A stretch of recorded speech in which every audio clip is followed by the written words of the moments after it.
everybody, welcome to Geek Bombast Video Reviews. I'm Rod Nunley. Today we're going to be talking about the Thor Omnibus. That's right, it's the big omnibus that came out previously, not the newest one that recollects the Stan Lee, Jack Kirby stuff. This is the J. Michael Straczynski and Oliver Copiel collection of the recent relaunch of Thor.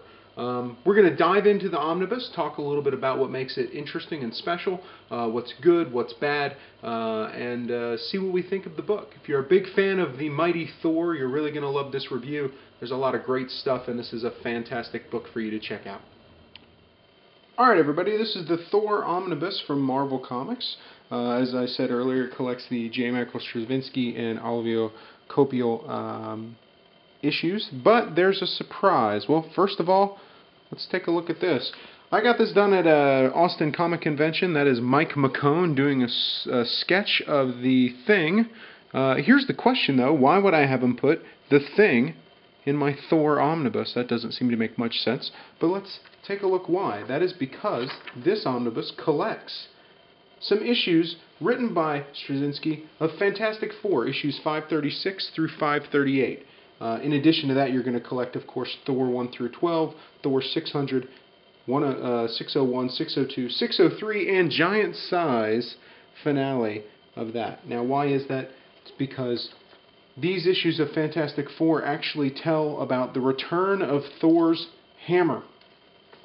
Through the issues of Fantastic Four, you can see this is Mike McCone's artwork collecting that storyline where Thor's hammer is actually returned, and there's a bit of a battle between Doctor Doom and the Fantastic Four for the return of that hammer.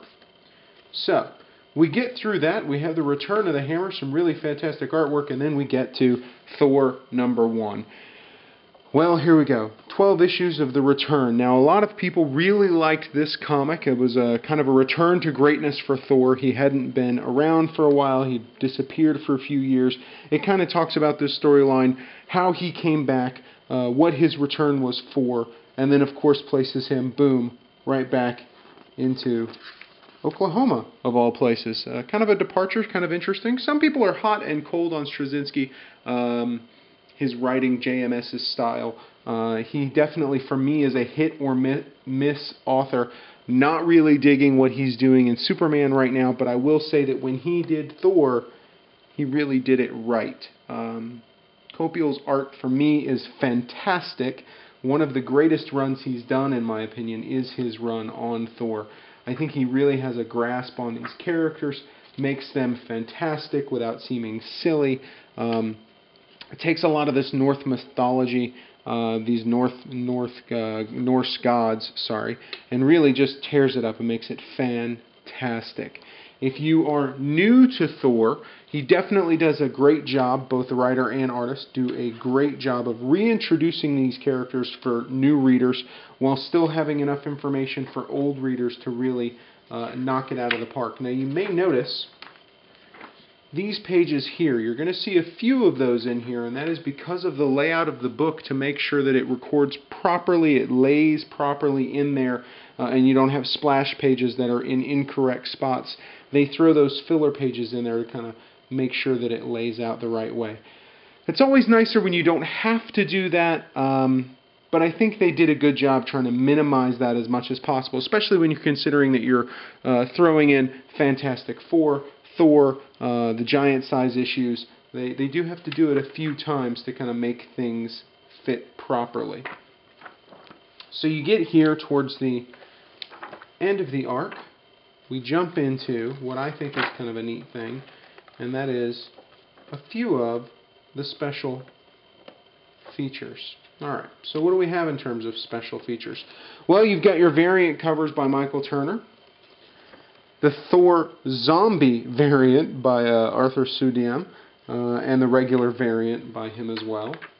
What I like as well is these sketch variant covers, third printing sketch variant covers. So lots of kind of interesting things here done with the cover collection.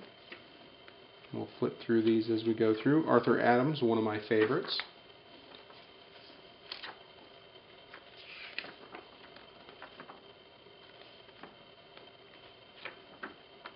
and then a sketchbook by the cover artist, whose name I will not try to pronounce, but there it is for you right up there. And then I like this Thor cover gallery, which actually collects every single Thor cover up to this point, all the way up through the finale. Obviously those are thumbnail cover, but it's kind of a neat little feature, I think, and then an unused cover.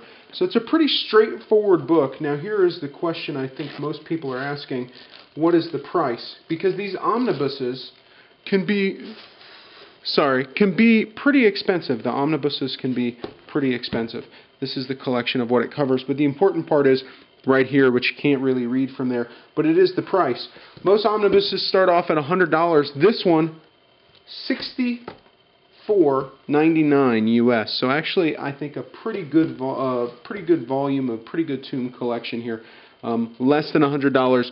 You can see it is a little thinner than your normal omnibus. More along the lines of the Immortal Fist omnibus or that sort of thing, instead of the big giant size omnibus that Marvel does with, like, the Amazing Spider-Man, the Uncanny X-Men. So I think a good value all around. Again, I'm pretty proud of my sketch there. I think worth picking up. Everybody check out the Marvel Thor Omnibus. You can find it online at discounted prices, perhaps comicbreak.com, perhaps other places. You can get some really good deals on this. I definitely think if you're a big fan of Thor, it is a must-have. If you've never read Thor before, I think what you're getting here in terms of content is a fantastic deal. So I actually recommend it. It gets my seal of approval. So check it out. Thanks for joining us again, Geek Bombast. I'm Rod Nunley. Check out the Thor Omnibus.